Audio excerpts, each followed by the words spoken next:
aí assim, o primeiro passo, isso acontece por quê? Porque a gente não tem controle desse cavalo. Então esse é um cavalo que eu estou montando ele pela primeira vez, é um cavalo que foi trabalhado numa metodologia um pouco diferente da nossa, mas que a ideia, vocês estão vendo aqui o seguinte, ó, primeiro passo que esse cavalo não respeita o espaço, ele já vem invadindo o meu espaço, entrando, já vem entrando na minha frente. E um primeiro ponto importante, assim, para um cavalo te deixar montar, é ele te respeitar, o cavalo obedecer o seu espaço. E a gente precisa tentar trabalhar um pouco em isso.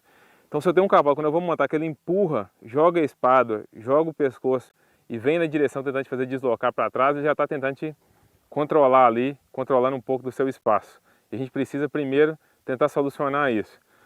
Como que a gente vai trabalhar isso? Com reforço negativo. O que é isso? Você vai chegar no cavalo, se ele aceita, você dá alívio. Se ele não aceita, você coloca ele para trabalhar. E sempre assim, tá?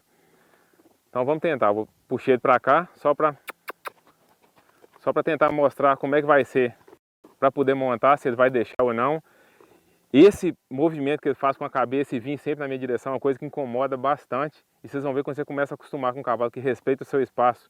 Isso é um ponto que te incomoda demais, que te atrapalha inclusive a trabalhar, a montar num cavalo, né? Isso porque ele não está respeitando, também não obedece o meu espaço, ou seja, ele me invade o tempo inteiro, me faz ficar meio que acuado, quase que saindo fora do lugar, e isso não é uma coisa boa. Então eu vou tentar andar na direção dele. Eu acho que uma coisa inadmissível para a gente num cavalo, o cavalo fazer isso, ó, cruzar aqui na sua frente e impedir de chegar na lateral dele. Isso é uma coisa que a gente tem que tentar evitar o máximo no trabalho. Como eu falei, a gente está usando esse cavalo exatamente para mostrar pelo fato dele fazer esse tipo de... ele não ter esse comando ainda. Mas isso sempre começa com um bom trabalho de controle do cavalo do chão. O cavalo você trabalhou bem do chão, trabalhou no redondel ou fora do redondel, mas fez exercício de controle, você controla as partes do corpo do cavalo e controla o movimento dele, você não vai ter problema nenhum para poder montar. Então vamos chegar aqui, ó, e vamos tentar montar a primeira vez. Bom, vocês já viram que eu já cheguei e ele começou a andar. O que eu vou fazer então? Sempre que ele tentar andar, eu vou colocar ele para trabalhar um pouco. Como isso aqui é um cavalo macho inteiro, eu poderia trabalhar mais perto dele, mas eu gosto de dar preferência por trabalhar um pouquinho mais longe, ou seja, fazer ele literalmente dar uma guiadinha aqui. Para quê? Para diminuir a possibilidade de você ter um acidente com um cavalo desse. Esse é um cavalo já talvez castrado, uma égua, às vezes até um cavalo inteiro, mas mais calmo, mais novo, você não teria tanto esse problema. Então eu coloco para trabalhar um pouco, aí vou pedir para ele parar e vou chegar nele de novo para ver se ele me deixa chegar. E agora ele já deixou chegar melhor, então eu vou dar uma conferida aqui, ó. Estimulei, ele aceitou, o que eu faço? Eu dou um pouco de espaço para ele. Vou mais uma vez, cheguei, chego aqui do lado,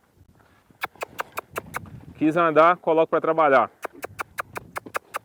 Lembra o seguinte, o que você quer tem que ser fácil para o cavalo. O que você não quer, ou que não é um comportamento adequado, tem que ser difícil para o cavalo. Um confundimento, eu acho que às vezes dificulta um pouco o entendimento do cavalo, é o seguinte, a gente vai querer montar, o cavalo quer andar, entre outras coisas, está falando que ele controla o seu espaço e que ele está querendo fugir dali. E o que a gente costuma fazer? Segurar as rédeas e tentar conter o cavalo. Quando eu faço isso de conter o cavalo, o que eu estou fazendo? Eu estou, às vezes, despertando ainda mais vontade no cavalo de fugir, porque ele se sente mais preso, mais acuado.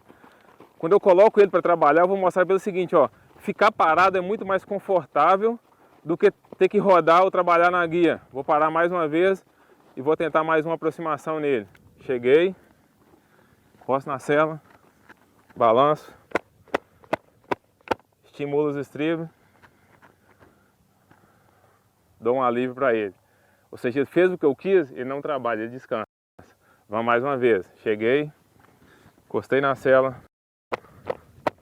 balancei os estribos, ele aceitou, ok. Vamos tentar agora, efetivamente, montar nele.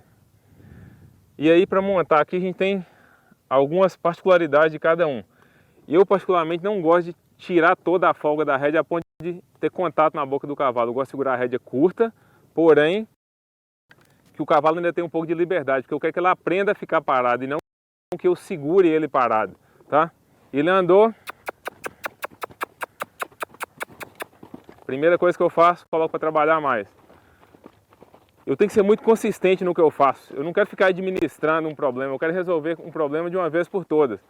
Trabalhar 1 ou 2 dias com isso aqui, nunca mais ter esse cavalo com problema para montar. E não ficar tendo que trabalhar esse cavalo todo dia na hora de montar, fazendo esse tipo de exercício.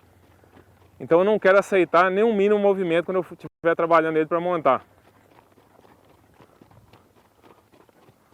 Como eu falei, poderia estar trabalhando mais garupa, até prefiro. Mas geralmente com garanhões a experiência fala para a gente trabalhar um pouco mais afastado. Cheguei, peguei na sela, estimulei aqui, ele aceitou, eu dou um alívio para ele. Vou mais uma vez. Como eu estava falando das rédeas, eu gosto de rédea curta, porém não presa. Vamos tentar montar então.